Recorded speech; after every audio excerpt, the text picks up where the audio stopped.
Some knitting patterns are released, others are discovered, and occasionally, one appears to have been here all along, waiting. This is the garment. Not a garment, the garment. It is beige, it is fringed, it has a turtleneck, and no visible means by which the wearer might participate in ordinary earthly affairs.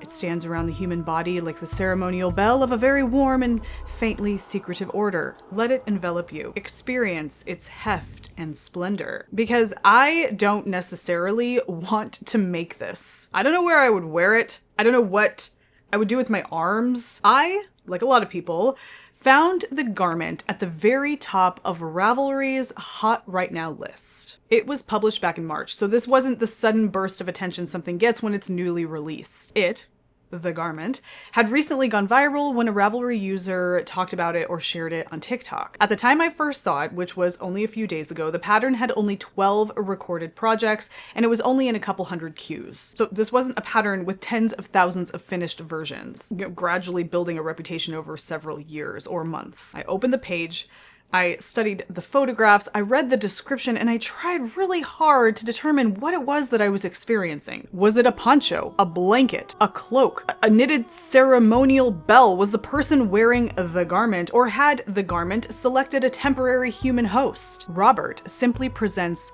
the garment as an established fact. It is a proper noun, a recognized entity, possibly a minor deity. It could be Scandinavian minimalism pushed past its logical endpoint. It is visually minimal and materially maximal. And crucially, it does not wink too hard. It does not constantly remind us that it knows it is funny. The presentation gives the garment its dignity, which allows us to laugh with it, rather than merely at it. Almost immediately, people began imagining the lore of the garment. Could it have arm slits? Should there be a hooded version? Oh my gosh.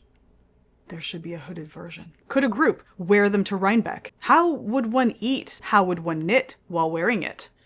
Perhaps one would knit within it. Would an entire procession of garments glide silently across the hill? The object does not end with the pattern. It invites communal imagination. And then I bought the pattern for research purposes, obviously. But that sequence, seeing it, clicking it, staring at it, sending it to another person,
eventually purchasing without having any immediate desire of casting it on. Okay, now it would be very easy to treat this as nothing more than an internet joke. And it is funny. The photographs are funny. The solemnity of the name is funny. The complete absence of armholes is objectively funny. But I don't think people are responding only because the garment is ridiculous. I think they're responding because it is ridiculous and sincere at the same time. Someone actually made this. Someone acquired 12 skeins of super bulky yarn, cast on hundreds of stitches, knitted until a human being of the size of 6'3" could disappear inside of it, attached hundreds of pieces of fringe, and then took the garment out into the world. As I was thinking about this and writing the script for today's video, something occurred to me. There's another reason the timing of the garment feels almost suspiciously perfect. In the comments under my recent video, about the way that people respond to the popularity of knitwear designers. Definitely check it out if you haven't watched that one yet. ELLIOT Rose, the writer behind Queer as in Handknit, shared an essay that they had written about the experience of looking at Ravelry's Hot Right Now list and feeling as though so much of it had been visually repetitive. Familiar sweaters, familiar silhouettes, familiar neutral color palettes. I don't personally believe that simple or neutral knitwear reflects some kind of like a creative failure. I like staple pieces, and I understand why people want to spend months knitting something beautiful, reliable, and easy to wear. Beige is not a moral emergency in my mind, and I don't believe it is in ELLIOT's mind either, but just for argument's sake. I can also understand that fatigue. When the same kind of objects occupy that same visual space again and again, it can begin to feel that the entire creative culture has narrowed a bit, even when that larger database where we're looking contains far more variety than that front-facing page would really suggest. And then into that conversation comes the garment, which is very funny because the garment is beige. It is a garment, and it's made from familiar yarn using familiar techniques. Visually, it appears to satisfy the complaint almost too perfectly. And yet, spiritually, it might be the least beige object on Ravelry. It takes that visual language of tasteful, minimal knitwear and pushes it so far beyond ordinary wearability that it becomes a spectacle, maybe even something adjacent to performance art. I don't know whether Robert intended it as performance art, and I certainly don't want to assign a meaning to his work that he has never claimed, but in terms of my interpretation, it seems like that's how this object could begin to function in the public imagination. It changes the relationship between clothing and body, between utility and absurdity, between a private act of knitting and a thing that people want to witness together. It's not quite a middle finger to the perceived blandness of contemporary knitwear design. A middle finger requires intent, and again, I can't claim that intent on Robert's behalf, but culturally, it lands with some of that same irreverence. It is beige knitwear made subversive through scale. Its arrival at #1 does not disprove the criticism in ELLIOT's original essay. It becomes a counterpoint to it. The visible landscape can appear settled and repetitive, and then collective attention shifts beneath it. Something strange rises to the surface and then rearranges the view in front of us. These are the little earthquakes of the knitting community. Hot right now is the seismograph. The garment is the tremor. And this is where my delight in the garment becomes something slightly more than just delight. When we evaluate a knitting pattern, we usually ask very practical questions. Is it wearable? Is it flattering? Is it size inclusive? Has it been tested? How much will the yarn cost? Can I substitute something from my ever-growing stash? Will the finished garment work with the clothes I already own? Will I wear it enough to justify the time and expense? These are sensible questions. Knitting is expensive. It's time-consuming. Most of us do not have unlimited money, yarn, or hours. So naturally, we look for patterns that seem reliable and useful. But I can't help but wondering whether we've allowed too much of this sensible consumer logic to occupy so much of our creative lives. We ask a handmade object to earn its keep before we've even made it. And again, none of that is inherently bad. I do it myself. But when every creative decision must be defended through its usefulness, we begin treating the experience of making as though we're purchasing an appliance. Function is not the only thing that we require from the material world. Sometimes we want meaning and beauty and whimsy. Sometimes, apparently, we want to be enveloped in 2,500 yards of super bulky polyester and denied immediate access to our own hands. The garment does not appear to solve a problem. It creates an experience. The experience of knitting something enormous and repetitive. Watching an ordinary technique become extraordinary through scale. The experience of wearing something with real physical weight and movement, of swishing across the room with the fluidity of the final surviving member of a beautiful and highly insulated order. Perhaps one of the freedoms of making something by hand is that it does not always have to be sensible. So, does the garment reaching #1 undo what I said in my previous video about the way we react to highly visible patterns and designers? No. If anything, it makes that conversation more precise, more interesting. The garment gives us a different kind of popularity to examine. To see it, I think that we need to separate Ravelry's Hot Right Now feature from what we usually mean when we talk about the algorithm in 2026. I